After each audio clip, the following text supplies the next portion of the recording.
दिनै बिटिसि बिसायख'थिनि जोबथा मुं थिसननाय जोबथा अक्ट'मोन जोङो उदालगुरि जिल्लायाव बिजेपिआ माने मोनस्नि बिसायख'थिनि समस्तियाव बिजाथि होदों आरो बे बिजाथि हिसाबै जोङो दिनै मुं थिसननाय माबा बिलाइखौ होफैबाय बेखायनो जोबोद गोजोननाय मोन्दों। ओमफ्राय जिहेतु नोंथांनि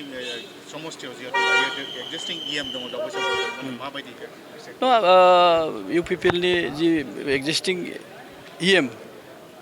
बिथांमोननि दोलोनिफ्राय खामानिखौ मावबाय थादों रायजोआसो राजा सोरबा इएम जाबाबो सोरबा माबा जाबाबो बोथोराथ' सफैबाय दायो रायजोआसो राजा रायजोआ राय होगोन आरो बेखौ आङो बादायनाय माने मोनसे गोजोनथि बादायनायनि गेजेरजों जोङो लांगोन रायजो राजाफ्रा जिहेतु अलरेडि भेरगाव समस्तिनि थाखाय बिजेपिखौ रायजोखौ माने सिबिनो थाखाय मोनसे सुबिदा होनो नागिरनाय सावगारिखौ जों नुनो मोनखाबाय। अब्लाबो जिहेतु माने गोबां थासारि माने समस्या दङ जेंनाफोर दङ बे मुल इस्यु गुबै इस्युखौ नंगौ जोंनि 32 नं भेरगाव समस्तियाव 101 माने समस्याजों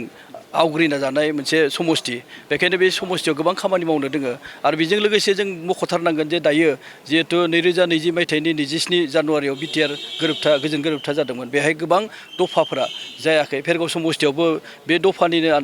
एग्रिमेन्टनि आन्दाराव एकर्डनि आन्दाराव गोबां माने दफा मावनो गोनां दङ बेफोरखौ जोङो गोसो होगोन मावनो थाखाय आरो बेजों लोगोसे जोंहा मिरु सरकार आरो आसाम सरकारा गोबां माने जन कल्याण आसनि मानसि सुबुंनि मोजांनि थाखाय आसनि लादों आरो गरिब कल्याण आसनि गरिबफोरनि थाखाय निखावरिफोरनि थाखाय गोबां आसनि लादों बेफोरखौ जोङो एकदम ट्रेन्सपारेन्सिलि माने स्वच्छतानि गेजेरजों जों जाहाथे होनो हायो बिथांमोनखौ बे माबायाव बिथांखियाव लाबोनो हायो बेखौ जोङो नाजागोन बेजों लोगोसे जोंहा गोबां समस्या दङ जेरै आनएमप्लयमेन्ट इउथ जथेस्थ' बारायबाय थादों बेखौ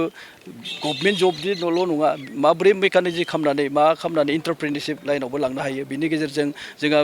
देहा माने फाहामनाय गेजेरावबो बहुद मोनसे प्रब्लेमखौ सुबिदाखौ जों मोननो हायो मानो होनब्ला डाक्टर गैया हस्पिटाल मोजां गैया डाक्टर थानो थाखाय माने बां क्वार्टारफोर गैया बेफोरनि थाखाय जोंहा मावनांगौ गोबां खामानि दङ आरो आबादारि बिफानावबो गोबां माने जोंनि आबादारि समस्या गोग्लैनायफोरखौ जों नुनो मोनो बेखायनो समस्याया गोबां दङ बेखौ मावनो गोनां दङ बेखायनो रायजोआबो मोनसे थिरां खालामखादों जिहेतु मिरु माने सरकार आरो आसाम सरकारा बिजेपिनि दोलोजों दैदेनजानाय सरकार दङ बेखायनो बिटिसियावबो बिजेपि सरकार फैयोब्ला निस्सयकै गावनि अभाब अभियोग ओनसोलनि अभाब अभियोग समाजनि अभाब अभियोगफ्रा सुफुंजागोन बेखौ फोथायनानै बिजेपि दोलोखौ नाजावना लादों। नोंथांनि देरहानाया 100% दानि थारिखआव रायजोनि जि दिनै नोंथांमोना नुदों जे नमिनेसन फाइल खालामफैनायावनो जेरैबायदि रोजा रोजा माने सुबुंफ्रा माने खुनु सार्थ लाखियालासिनो गाव गोसोबायदि माने ओंखारबोनानै लोब लोब ओंखारबोनानै दिनै माने बे मुं थिसननाय बिलाइ गथायनायाव बाहागो लाफैदों बेनो मोनसे माने रिजाल्ट